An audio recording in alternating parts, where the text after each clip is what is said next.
মাত্র ৮ বছরের অবুঝ শিশু আসিয়া। কি বুঝতো মেয়েটা? আপন বোনের বাড়িতে বেড়াতে গিয়েও আপন ভগ্নিপতির বাবা কর্তৃক দর্শিত হয়। মানুষ এতটা বিবেকহীন, এতটা জানোয়ার, এতটা ইতর কিভাবে হয় যে মানুষ কি জাহেলিয়াতের যুগকেও হার মানিয়ে দেবে? এই কোন বাংলাদেশে আমরা বসবাস করছি? প্রতিনিয়ত দর্শন, হত্যা, মানুষ মানুষকে প্রকাশ্যে খুন করে ফেলছে, মানুষের প্রতি মানুষের ভালোবাসা কমে যাচ্ছে। ১৭ কোটি বাংলাদেশের মানুষের দেশে কতজন ভালো মানুষ আছে?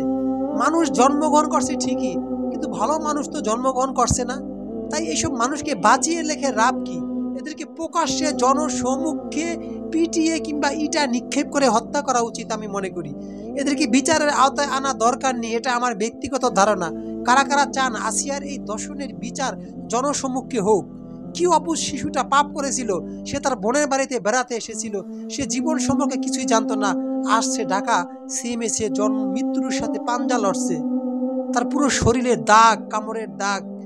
কি একটা বিভৎস দৃশ্য, যেগুলো বলতে আমার পুরুষ হিসেবে লজ্জা করছে। বিষয়টা আমার ভাবতেই কেমন ঘৃণা করছে। দর্শক, হে আল্লাহ, আপনি অবুঝ শিশুটাকে বাঁচিয়ে দিন, আর সেই দর্শকদেরকে জনসম্মুখে বিচার করার তৌফিক দান করুন। এই বাংলাদেশের মাটিতে আমরা দেখে যেতে চাই, যাতে পৃথিবীর বুকে, বাংলাদেশের বুকে আর কোনো দর্শক এভাবে মাথা চারা দিয়ে উঠতে না পারে। আশ্চর্য, নিজের আত্মীয় স্বজন মিলে তাকে এভাবে এই কাজটা করলো, যেটা মেনে নিতে সত্যি দুঃখ লাগে। যে এটা কোন আইএমএ জাহেলিয়াতের যুগে আমরা বসবাস করছি? এ কেমন বাংলাদেশ আমাদের! আফসোস।